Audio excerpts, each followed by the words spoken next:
Ladies and gentlemen, it's the Shawn Mackey Show. He's so unpredictable. Mother Nature calls him for advice.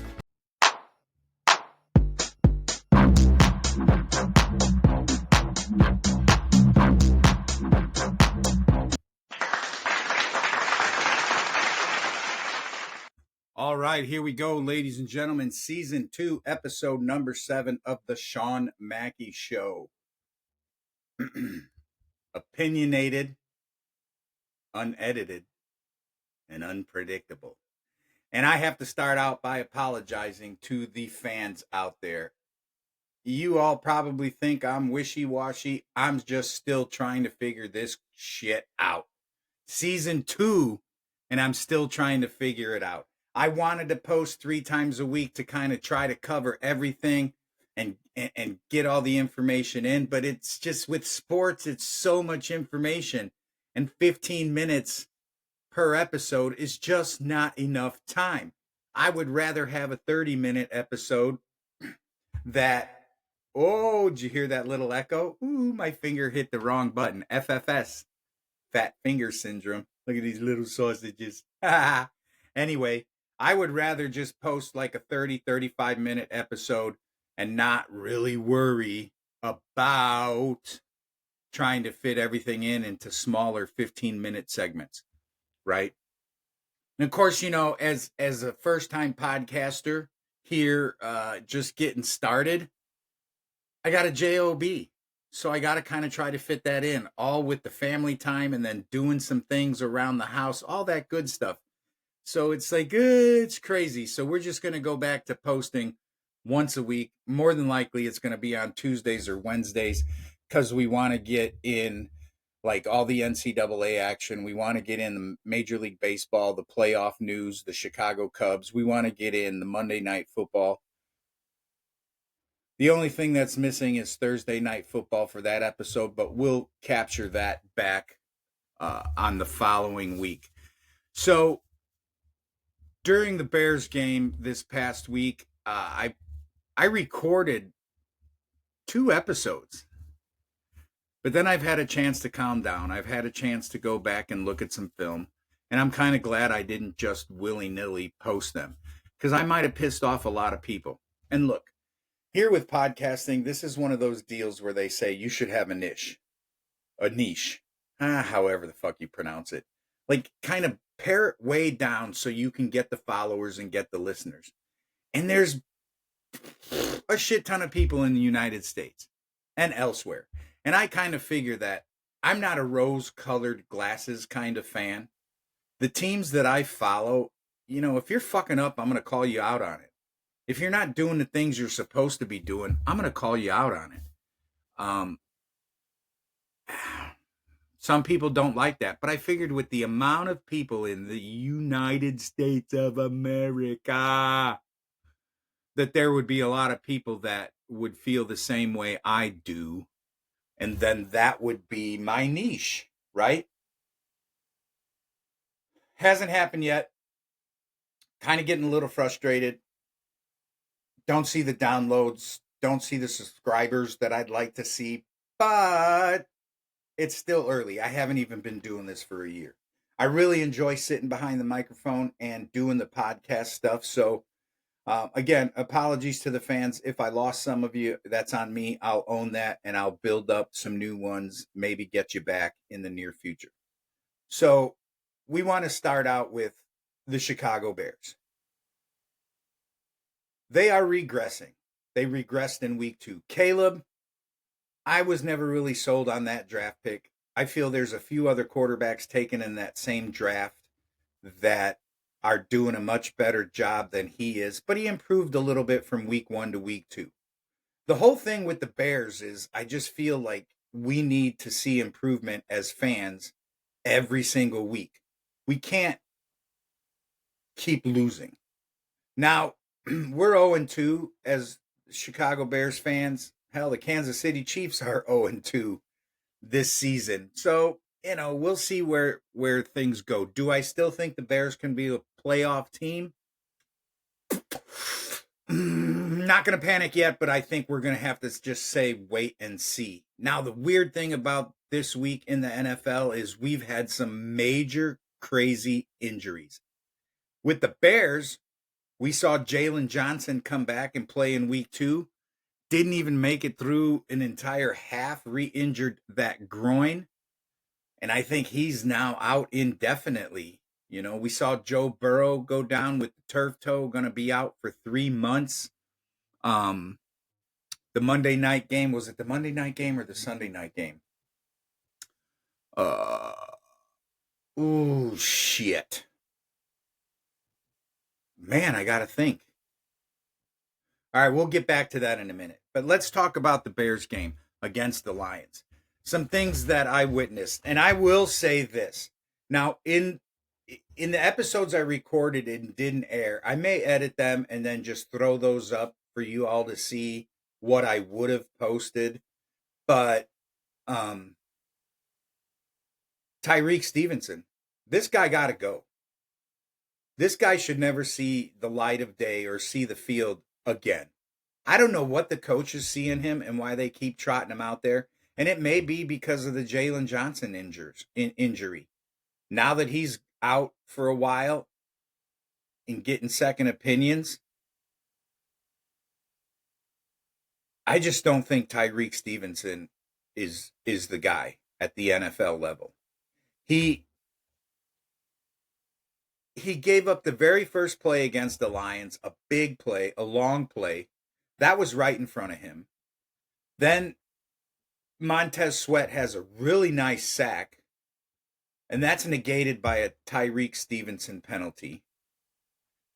Isaac Tesla for Detroit makes his second NFL reception, another one-handed grab, remarkable, by the way, but right in front of Tyreek Stevenson. And then the touchdown soon after that, after the refs figured out the whole play clock debacle with one ref not stopping the clock properly or whatever happened to it with the 10-second runoff, the touchdown is right in front of Tyreek Stevenson again.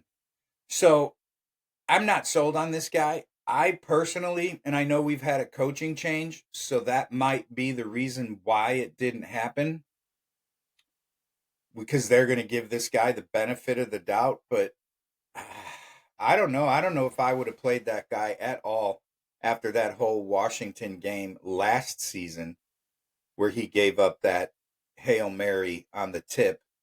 And then if he doesn't even, if at that point, if he just, going back to last year, if he just looks at that ball and goes, I fucked up, and doesn't even try to go in there and do anything, that ball probably drops and the Bears win that game.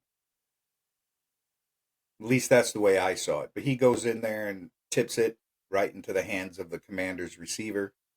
So I just don't like the guy. I don't think he's that great of a football player to keep him on the field every single week, right? DeAndre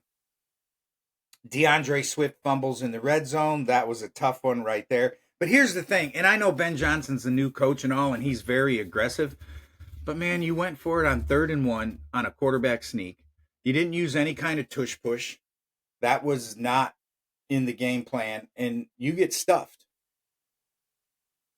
And then you go for it again with almost the exact same play on 4th and 1 on your own 37-yard line. Now, at that moment, thank you, Detroit kicker, that you missed that field goal. Because by halftime, that game could have been even worse. But the problem is as soon as the second half started, Detroit drives down again and kicks the field goal anyway. So not soon after the second half starts, it was 31-0 or 31 to, I don't even know. It's just, it was so mind-boggling and mind-blowing. I can't even keep track of what the score was at halftime. And then the Detroit Lions dropped 52 on you. And that's partly Dan Campbell. You know, he knew he had something to prove. He had to show the fans that they could do it without Ben Johnson. You're playing Ben Johnson, who went to the Bears. You got to play him again. So we'll see what happens with Chicago. Braxton Jones, no. I don't. This guy, and I've said it before, Come on, man. 2 penalties in a row. That puts your team at 2nd and 32, and then Caleb Williams has an ill-advised throw. He overthrows Zacchaeus for the pick. So originally when I posted, and I was so mad at halftime that I was kind of blaming that on Caleb Williams. But I look at how Caleb Williams has graded out. Um, so he actually had a little bit better of a game this week against the Lions, or last week against the Lions, than he did in game one. His feet weren't all over the place, looked like he was going through his progression some. So he's definitely talented there. The Bears got some players talent-wise, but defensively, come on. You give up 52 points with a Dennis Allen run defense. There was hardly any pressure. The guys up front for the Bears are not getting pressure on the quarterback. And when you're going to put 5, 6, 7 guys on the line of scrimmage, that's when you got to kind of play that zone defense. But they're not getting any kind of pressure. So Jared Goff was able to just stand back and hit guys for 7, 8, 9, 10 yards in front of that little zone defense. So I'm not seeing that aggression there from him as the defensive coordinator that he's kind of known for. But it also could be that maybe these guys came in, this coaching staff came in, and they realized they just don't have the guys that can get it done defensively. I don't know what the issue is, but I hope we really see some improvement next week. Got Dallas coming up. That's going to be a tough one for them, even though, I mean, Dallas isn't barn burning it at all this year. But so at the half last week, it was 28-14.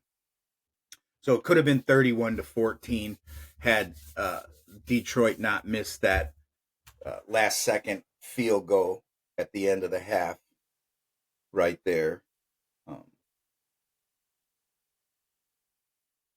Tough loss for the Chicago Bears. I hope we see some improvement going into the Dallas game, but getting 52 dropped on you by the Lions. After they lost in week 1 to the Packers, the Detroit wasn't looking like the same team. And then I saw like video of Dan Campbell saying like way to recover, and that's the way to show them who we are, who we still are type situation. So good luck with that. Some crazy injury updates here around the NFL. Let me go ahead and pop this little resource up over here. We know about Joe Burrow. He was placed on IR. Let's see, who else did we have? We know Jalen Johnson went out for a little period of time. Apparently the big news is on Tom Brady and his conflict of interest. He's out there as a broadcaster each week, gathering up, talking to players, gathering up inside information, and then on Monday night they see him out there in the booth, and he's kind of coaching up the Raiders and whatnot. That's going to be a tough bird for the NFL to figure out. But that I think the other injury came up in the Monday night game. Oh, Khalil Mack. Oh my goodness. There was a photo on Khalil Mack on that elbow injury, and I suffered one exactly like this when I was playing. I'm not, and it still haunts me to this day. I'm kind of claustrophobic, so I've been putting off getting it repaired because I don't play anymore and I don't have physical labor jobs. So I I've had that injury occur, not to the extent that Khalil Mack did, but I had that injury occur, and then I think it was last week's episode where I told you I re-aggravated that injury in an arm wrestling fit of stupidity while a bunch of buddies and I were drinking in a bar. But I remember one game where I was playing defensive tackle and come off the snap of the ball, and I get penetration through my gap, and the running back's coming through, and I get my right arm up there, and I've got my right arm spread across the chest of the running back, trying to just grab on, to stop his momentum. And my linebacker came in and put his helmet right on my bicep or tricep area. So as the running back was coming forward and the linebacker was coming forward, of course, they're going in opposite directions, head to head with each other.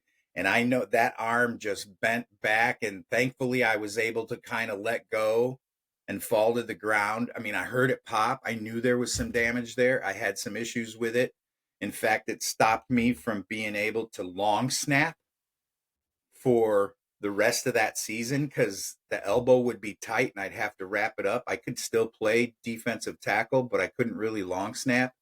So I've seen that injury before, but Khalil Mack's, man, it looked like that forearm down to the hand went all the way back. I mean, it was an angle that the human body, elbows and knees, should never be going at. So that was a tough one. He's out. He's got to get some MRIs or an MRI to determine the extent of that injury. Jane Daniels went down with an injury. Brock Purdy was out. Justin Fields is going to miss week 3 for the Jets. He went out with an injury. Backup had to come in there. Now, the funny thing, it's not funny. Don't take that the wrong way. The weird thing is that when the Bengals play Minnesota, because J.J. McCarthy suffered an injury, now you're going to have Cincinnati's backup and Minnesota's backup going head-to-head in their game during week 3. So we've got a lot of Aaron Jones goes to the IR.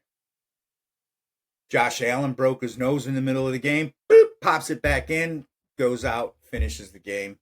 I think they picked up a win there too.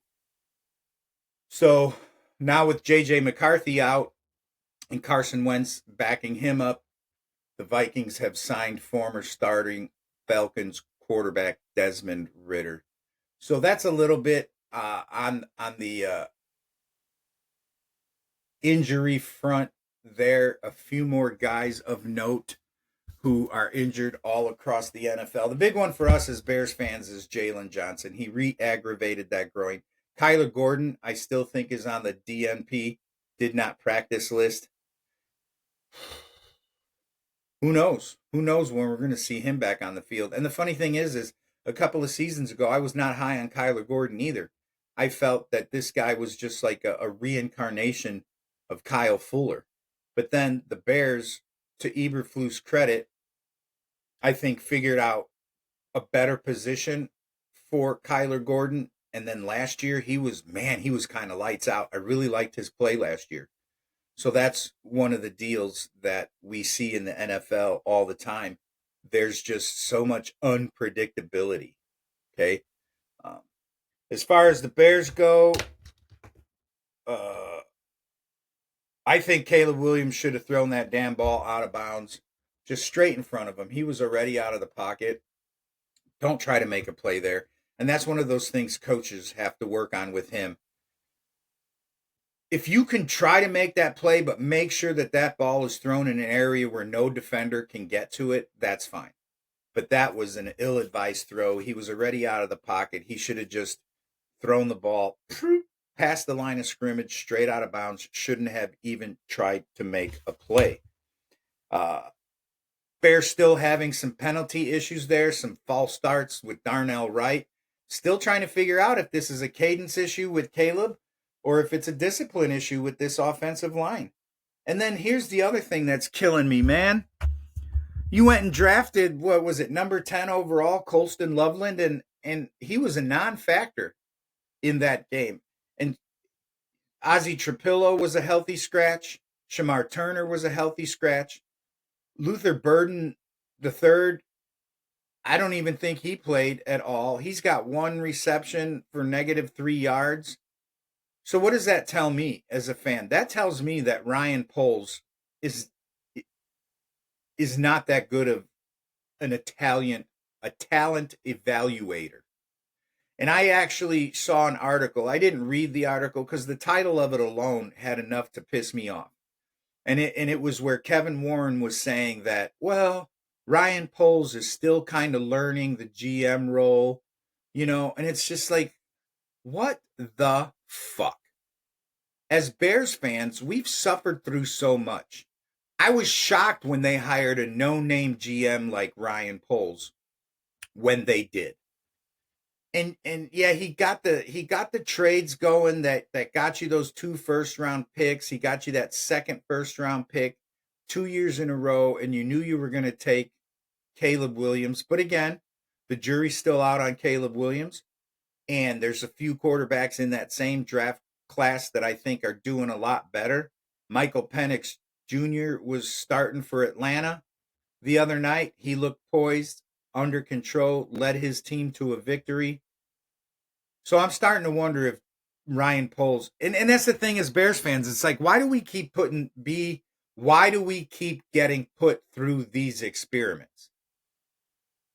I guess again, now with the extension in line with Ben Johnson's contract, you kind of have to wait and see what's going to happen. 5 years from now, if I'm still doing this podcast, are the Bears still losing?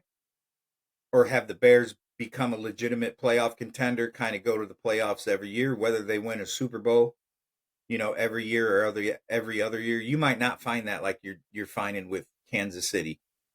Andy Reid had a long time to really get his shit together in the NFL, and he was a really good coach with Philadelphia.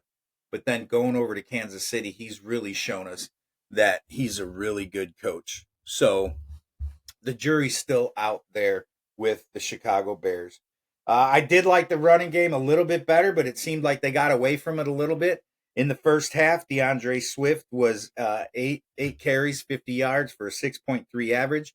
That was a little higher than what I said on last episode where I think it should be. But he didn't end up with that many. And I'll tell you what, I got so pissed off at that game first half, I stopped kind of taking notes because it just went all downhill from there. So we'll see what's going to happen with the Chicago Bears this week coming up with the Dallas Cowboys. Now the Cubs, they're still holding their own. They're still doing some winning.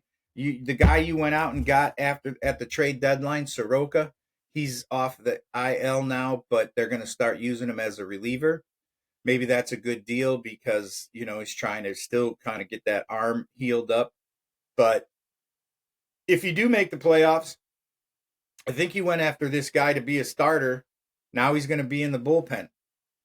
Shota Imanaga is struggling. This dude's given up like 27 home runs this season, I want to say. So, but the Cubs, beat Pittsburgh yesterday 4-0. Nothing to really get excited about. They still can't crack that 5.5 games back in the National League Central standings, with Milwaukee leading the way there, which that's what kind of got me upset earlier in the season when the Cubs kind of dropped that lead in first place. But they still have one of the better records in Major League Baseball. So we'll see what happens. We've got how many games left do we have? Let's see, 86 and 64. Oh, got to hit the old calculator because I used to be an English teacher for a reason. 86 plus 64. You got 12 games left. So we'll see what happens. That's roughly 2 weeks. Playoff contenders, wild cards will be announced. Teams are starting to clinch. Milwaukee clinched. Philadelphia clinched.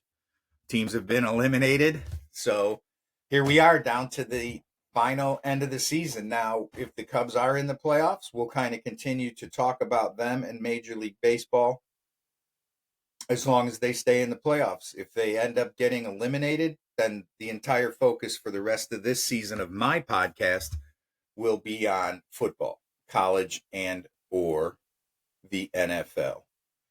So Cubs have Pittsburgh again today. Nothing crazy going on there. Still some injuries, with them here and there, but we'll just have to wait and see how this season plays out for the Chicago Cubs.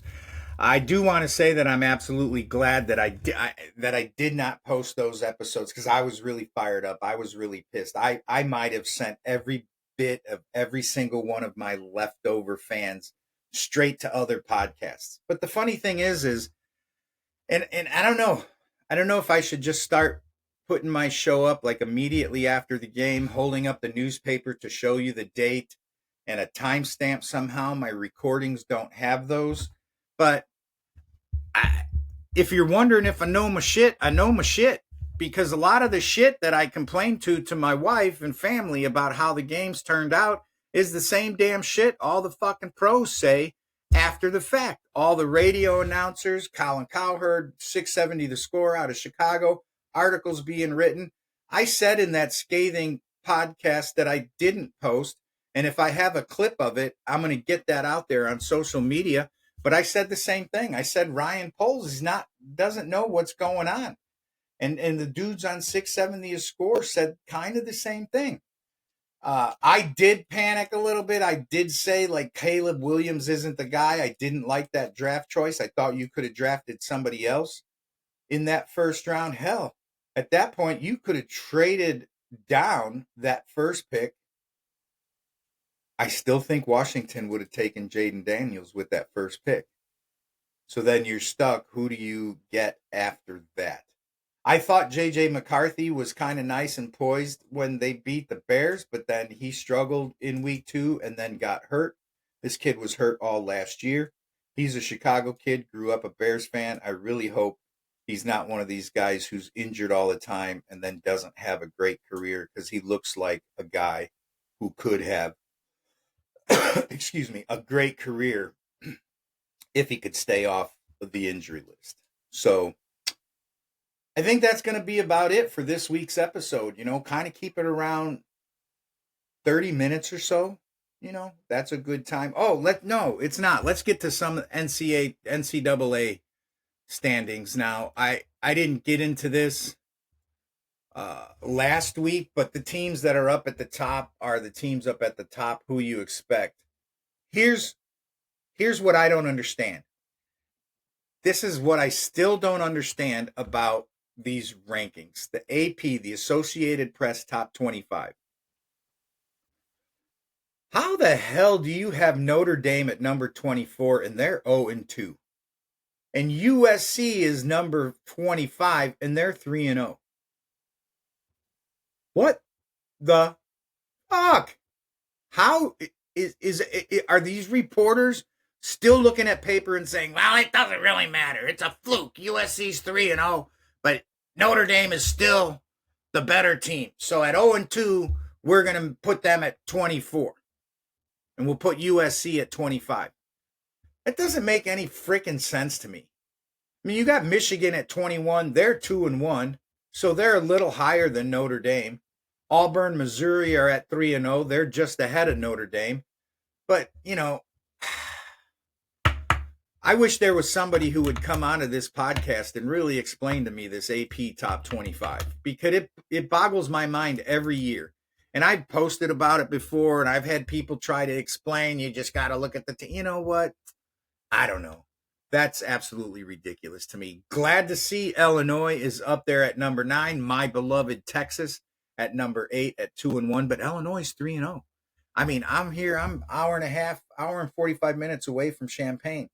When I was coaching high school football, as coaches, we used to always go to the IHSA playoff games that when they were hosted in Champaign. It'd be like a weekend thing. We'd get there Friday evening, catch that late game on Friday, spend the night in a hotel, go out to eat, catch the couple of them games on Saturday. It was always a good time. So I like seeing that Illinois is out there at number 9. So we got Ohio State, number 1, Penn State, number 2, LSU, Miami, Georgia, Oregon, Florida State, Texas, Illinois, Texas A&M at number 10, Oklahoma, Iowa State. That's weird for me, Oklahoma. As a kid growing up, man, Oklahoma was always at the top of that list. That was a team you feared playing, man. Oklahoma, Barry Switzer. Whoo! I'm going to tell you what. That's some good old days of football. Alabama, number 14. That's another one for so many years under Nick Saban, right? And even before that, Alabama, that was a powerhouse. Now they got the new coach, Kalen DeBoer, 2-1. I've read articles in which the culture around Alabama is not the same as it was with Nick Saban, but you would expect that because he's, they're not the same guy. All right. Got Tennessee at 15, Utah, Texas Tech, Georgia Tech, Indiana, Vanderbilt, Michigan, Auburn, Missouri, Notre Dame at 24, and USC rounding out the top 25. So let's see, who does Texas have coming up this week? On the 20th, they've got Sam Houston. And this is the other thing that kills me about college sports. Oh, we saw it last year, but you got these powerhouses and they get these lower ranked, lower teams to come in and play them. And I know colleges are paying other colleges money. Hey, we'll get you on the schedule. We'll give you some money to come out here and play us.